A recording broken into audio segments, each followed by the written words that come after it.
Hi, hello, and welcome to Get Another Expat. This is episode 92. I'm recording live this Sunday. The weather looks beautiful and there is a flea market nearby.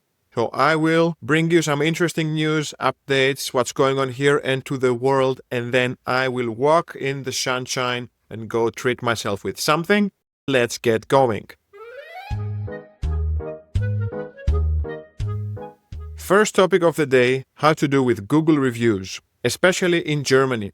So in case you've spent the time putting a review, especially a bad review for a place in Germany, you might have come to realize after some months that your reviews get removed.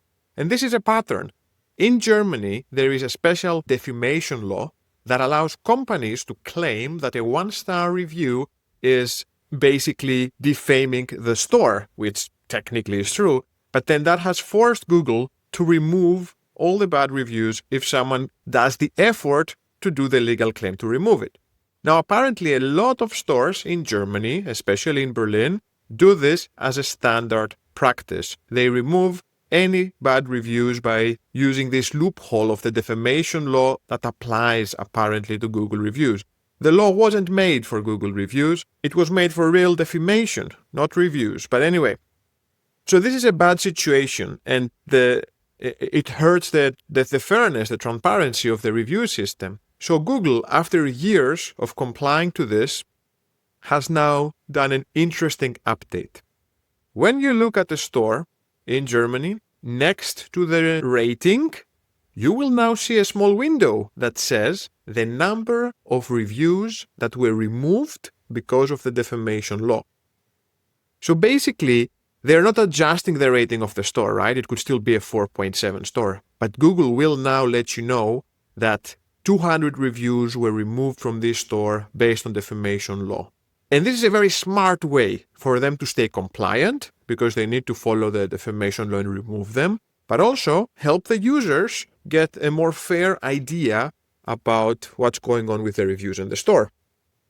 And this is how it should be. A negative review should exist so that people can learn about the good times and the bad times. So here's where I come in.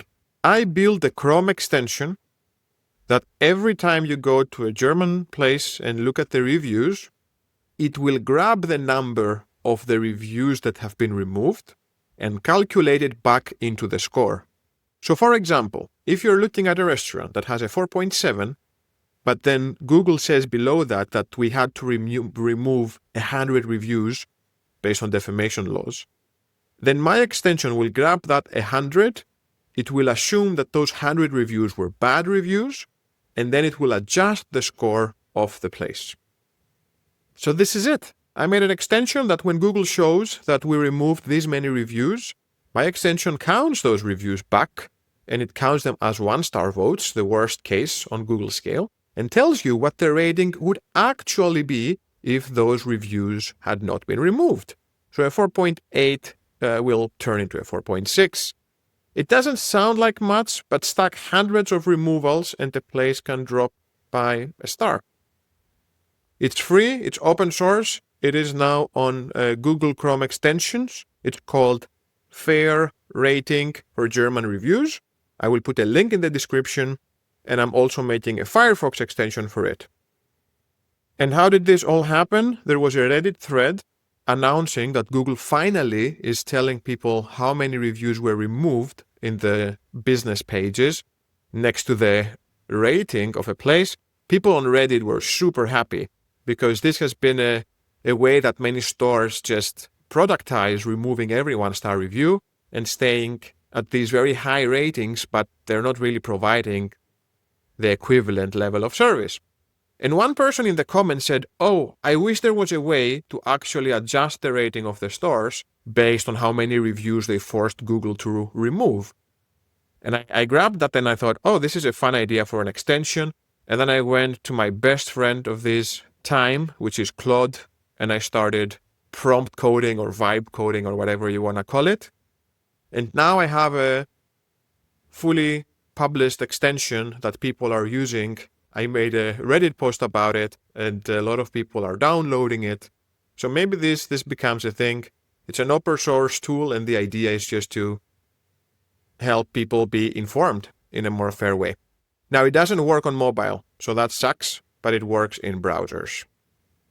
And with this chapter, I just want to praise Claude Code a bit. I know it's a huge topic.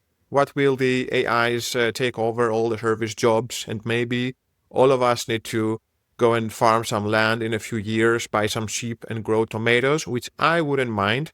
But for the time being, AI is more and more capable in doing more and more things. And personally, as much as I may dislike part of it, maybe worried about parts of it, I cannot understate how happy it makes me to have access to Claude coding. And the reason why that is, I studied computer science. I was supposed to be an engineer, a programmer, the whole thing. But I deviated. I liked talking more. I liked people. I liked setting up things. I chose a path in life that always kept me on a very good technical level, but not in the reality of a day-to-day programmer that knows how to build everything and ship, and it's a very complicated world.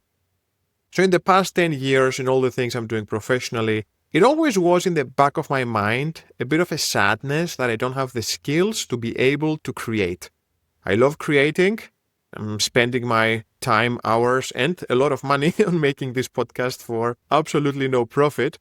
But I love creating, and if you're able to program, your capabilities on creation get such a huge extension. You know, you could create by painting or drawing or by using your voice like this, by doing stand-up comedy, writing a book. But if you want to build applications, to build stuff, you needed to be a programmer. Otherwise, that creativity has nowhere to get channeled. You would need to hire someone, go to an external, get an intern. And now, with Claude coding, I feel that finally I am free. The barrier of knowledge has been removed to a huge extent. It will never be I will never build the next multi-billion-dollar system, but you can experiment and you can build all sorts of things. So this is the new me. I'm experimenting, building things with Claude in the little time I have. This extension now that fixes the Google reviews in Germany is the first thing I'm pushing out. But I have a lot of other projects, so maybe I spam you with the next creation I made. Or maybe if any of you has an idea for a tool or a service we could build, as long as it's not super complicated, drop me a message. Let's become partners. Now, on the second topic, we will stay in the, this episode is very much around the tech, dystopia, digital capitalism we live in. But here's an interesting one. People will always try to find ways to make money, and the amount of people that are operating in gray zones is increasing. What I mean by that is making something that doesn't break any law because the law doesn't exist yet. But is it ethical? Not really. 2 examples. Let's see them. Now, some restaurants in New York have found a great way to not have to pay the minimum wage, which is $16 per hour. And what they've done is that they are hiring remote cashiers to work in the stores from screens.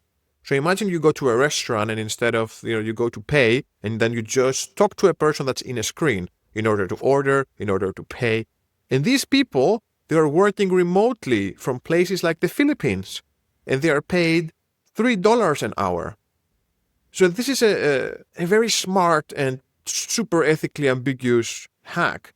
So these workers appear on screen in the store in New York. They take the orders, they explain the menu, they handle the customer interactions. But instead of getting paid a New York minimum wage, they get paid a Philippines wage because they are not physically there. They're physically in the Philippines and they connect through a screen.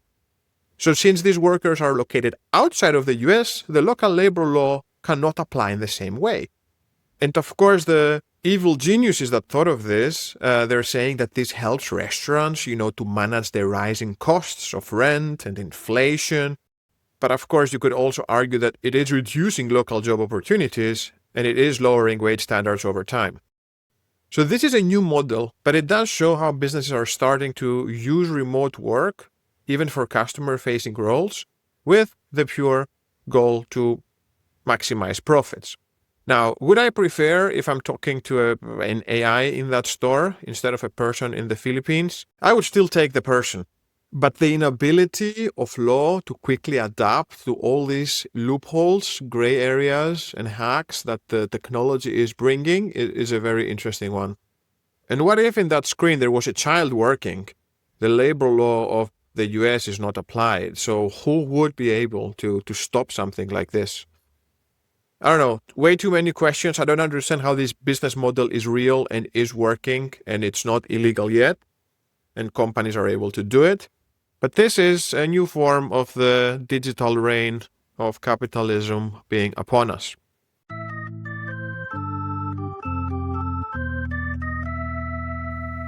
Now, on a more fun side of the digital dystopia we live in, here's a fun one coming from Polymarket.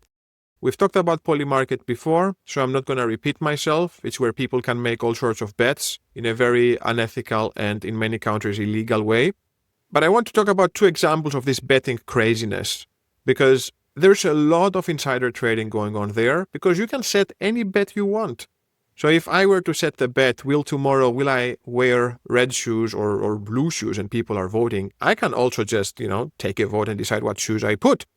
And this has been the case with how many times will a politician say a word. The politician can see that bet. They can actually decide if they want to use the words or not. And the crazy example of that, the CEO of Coinbase was having an earnings call, and during that earnings call, he literally read a bunch of buzzwords that some people had put money that he might say. So during the earnings call, he said, I was just checking the prediction market about what Coinbase will say on their next earnings call, he said, during that earnings call himself. And I just want to add here the words Bitcoin, Ethereum, blockchain, stacking, and Web3 to make sure we get all these words in before the end of the call. And people had put $84,000 worth of bets around this. This is what they call the mention market, if something will get mentioned, which is a very easy one to manipulate. So the Coinbase CEO, he doesn't need that amount of money, and I think he just did this as a way to call out and troll the prediction markets. But there are other people who have gamed the system in order to get their bets paid out, even without being insider traders. Because if you're an insider trader, that's illegal, that's unethical, and that's also boring. You just knew something would happen and you placed a bet. I don't care about that in this podcast. In this podcast, we're finding the hidden heroes of the shadows that are trying to stick it to the system. So here's the first one. During the Super Bowl, which is this American football final match, whatever, they always sing the national anthem. And it's always this big, crazy production, and you've seen the Super Bowl. So there was a bet. How long will the national anthem last in Super Bowl? And there were different options between this time and blah, blah, blah. Now someone who put a lot of money and won that bet put a video of themselves after the bet was won, and he showed how he would go every day outside the stadium and stay there while they did the rehearsals, and he would put a timer on when they would start to rehearse the national anthem. So he managed to actually know how long it's gonna last, making himself an insider trader, but coming from the outside.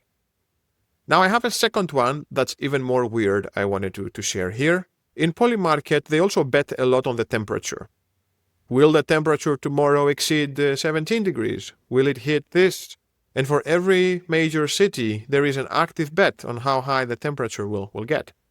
Now, there was someone who was winning a lot of odd bets in France. They were betting that the temperature will make a spike. So if the forecast was saying 18 degrees, that person would bet that the temperature will spike to 21, or these odd bets. And they were winning all of them. Turns out that the way Polymarket is settling these bets is by relying on the weather sensors in France. But for Paris in particular, it only relies to one weather sensor that is located in the Charles de Gaulle airport. So what has been happening is that someone was able to get to that weather sensor and point a heat source at it. It could be an infrared laser gun or even a blow dryer, even a lighter, anything that would produce enough heat on that sensor would be enough to even momentarily register a high temperature. So someone who had physical access to that sensor was able to just heat it up a bit more and manipulate it every day to win the bet of how high the temperature will go.